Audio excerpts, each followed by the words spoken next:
Hey, what's up, Liron here. Today we're finally doing it. We're gonna paint a beautiful, vibrant sunset in watercolor. You know me, you know what I think about these scenes. These end up being the hardest scenes to paint. So let's go over it and let's see how we can achieve this beautiful vibrancy. Now, as always, the secret comes down to two elements, and that is going to be values and it's going to be colors. So let me show you how it's done.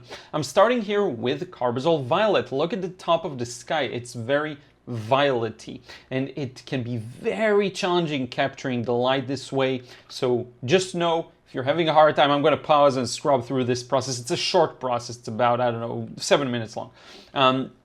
Don't worry about it. This is a one-go kind of a painting because we have to paint all the sky in one go because it's smooth, right? We can't have breaks here. So I'm warming up the areas where with the Carbazole Violet because you'll notice there's a bit of a pink tint in the air. So I'm using basically my Carbazole Violet and a bunch of different reds. Now, as we get down there lower, I'm starting to recognize a bit of neutralization and a bit of warmth because with the violet we add a bit of yellow, it starts to neutralize, maybe look a little gray. Now here we come to the key part because we're going to have a very light section. So here's what happens. We're going to trap the light between the top and the bottom of the scene. The top is going to be the dark sky and the bottom is going to be the dark kind of clouds in the background. So we want to trap a light value, but we also want to trap a vibrant color. So going from that slightly grayish purple, we're going into clean yellow and clean red, and we're going to keep these as clean as possible. Throughout this process, you'll notice I am sweeping my brush over the paper. I am not pausing a lot. I'm sweeping with a continuous movement because remember what I taught you about wet and wet. If you don't want it to blend too much, don't lift off the paper. Continuously move the brush and you will get that beautiful, let me see if I can rewind it. You see, when I'm going to place this red here, I'm going to just sweep it next to what I have just in one go. This is really, really important, okay? This is how you preserve the independence of different colors. Now I'm starting to mix a bit of a stronger orange towards the bottom, and notice what we have. We trapped a bright yellow and orange light on the right middle section. It's trapped between violet up top and this very strong dark we're going to put down in a second. First the clouds, and this is, I'm going to pause for a second. This is the best part, okay? So the timing here, it's tricky. You'll notice I have paint on paper, but it's not super wet. It's been thick to begin with, and I gave it, I don't know, like 20 seconds or so of it being on paper, right? So it started drying. You'll see that bit here. Can you see my mouse pointer? Yeah, you can see it right here. And then when I come back with this very, very dark paint, mind you, this is critical. This is how you get this effect. There are artists that are better at this than me, of course, many of them. Some artists are incredible with this, but this is me still kind of learning, but I got it right, I think. So notice what happens when I pour in that black paint. It creates smooth edges, but the integrity of the shape is still there. That's what we're looking for. We want the shape to stay there, to stick there, and that's what gives the feeling of clouds, and it enhances how we trap the light area where the yellow and the orange are. This is really important. So now I'm going to start mixing a much darker color for the bottom. It's mostly Carbazole Violet with a bit of just black color. And look at this again. I'm using these sweeping motions to do a bit of wet and wet, but I'm also just establishing a horizon. You're going to see in a second, this is thick paint. I cannot emphasize enough how thick of a paint this is. And again, if you want colors to maintain their independence, you just sweep the brush. You never stop, especially when you have a different variety of values, I would say. So the sky was the sky is still a little soft and wet. So when you put that horizon line, you want to make a statement, right? And I'm gonna do the same here for the water. So you're gonna see we're gonna have the water not blend too much. Let me pause again because this is critical. So many of you are struggling with having a dark paint next to a light paint, or just two shapes paint, yeah, whatever, two shapes, one next to another with them completely blending together. If you use thick enough paint and you're intentional with just sweeping the brush over it, not doing too many weird things where you're dabbing and doing all sorts of stuff, you just sweep it across, it will work. And I'm going to prove it to you and I'm going to show it to you live. Okay, first though we have to add a bit of red to the mix. Because the bottom there, it starts to feel, to me, a little warm. And I wanted to show that. So I'm coming back with, whatever, Pyrrole Scarlet. Can you see how very gently it warms up the bottom of that horizon line that we've just established? The horizon line is just clouds. They look more dense because they're in the background. Here is that crucial brush mark I told you about. You're intentional with how you place the paint. And you touch that other section, you just keep going. You don't stop. Now here is where my mind is thinking, okay, we need to get a transition from that dark on the left to a slightly lighter orange on the right.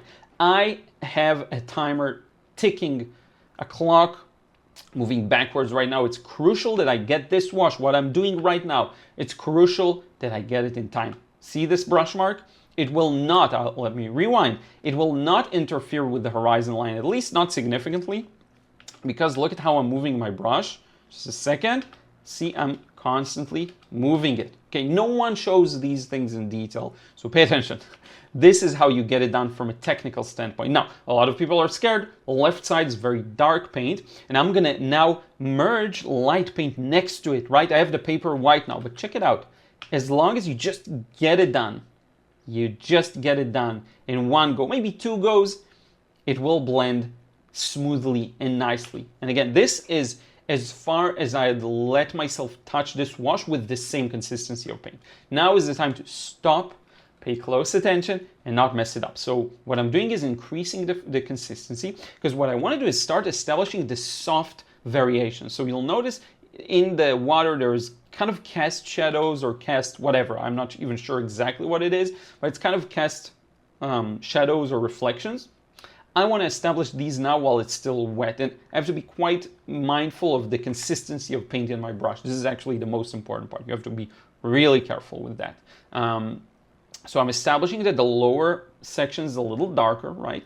And I'm establishing that there are some ripples and waves in the ocean, all of these lovely little effects. And I'm using a bit of a dry brush here. It's really dry, just to move the paint around. You can do that with a dry enough brush. You can move paint around without lifting. If you do it fast enough, it can work. So once again, because again, no one really shows this in detail, I'm just venting against other painters and teachers. Check it out. I'm switching over to a very dry brush. I dried it on my paper towel and I'm dabbing carefully, okay? Just a few times, no, not overworking it and not pressing hard against the paper. This is like brushing with acrylics, I guess, where you just go with a dry brush and you brush. That's kind of what I'm doing here. Things are dry. Paper is dry now, I let it dry. The one thing that we have left to do is put in the boats. I'm not gonna go over the water, I kind of like the way it looks. You could say, yeah, you could go over it with another orange wash. No, you'll see the end result. But these boats are really gonna do something interesting. They're as dark as it gets, and what this will do is, it'll give us the full range of values.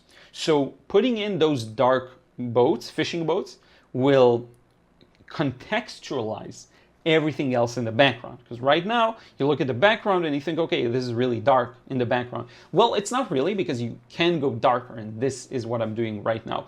And with enough like gentle touch, these boats will fit right in. Now, the mistake a lot of beginners make is their background and the wash we did so far is too light, and then the boats are like black, full on dark.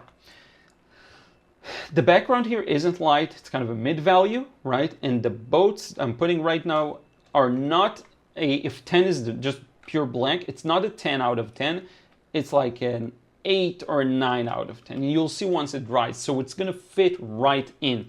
So the mistake a lot of beginners make is they recognize a very extreme view of the value scale. They see all the lightest lights, they see all the darkest darks, because this is what they see. This is also what they paint. There's a lot of the in-between that's important, okay? Now look at the clouds in the sky. They dried perfectly. This is exactly how I envisioned them. And look at the light we trapped there in the middle, right? Now, this isn't a one-to-one. This would be very difficult to paint one-to-one.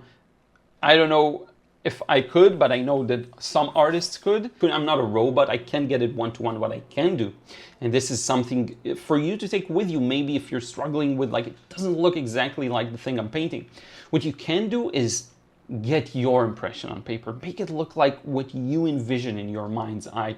And I think that's even better than doing a one-to-one copy. Ruth came to say hi. I think that's even better than doing a one-to-one copy in many ways, because the one-to-one copy will just be a copy. It won't be original as it compares to the scene itself. So in theory, if there are 10 people who can do a one-to-one, you'll get 10 identical results. But I hope that makes sense. If you follow your own impression, that's your most surefire way to get it to look good, right? And I think this is what it's all about. If you want to learn how to better see things and better follow your own impression, check out the frustration-free watercolor course, link in the description box below. There's a new lesson edit I updated a while back. If you've been on the fence, if you weren't sure if you're gonna get it or not, now you have another reason to get it. Thank you so much for watching. We'll talk to you again real soon. Oh, and by the way, thank you to everyone who supports me over on Patreon. Really, really appreciate it. If you want to receive credits at the end of the videos, be sure to check that out. Thank you all so much. We'll see you in the next vid.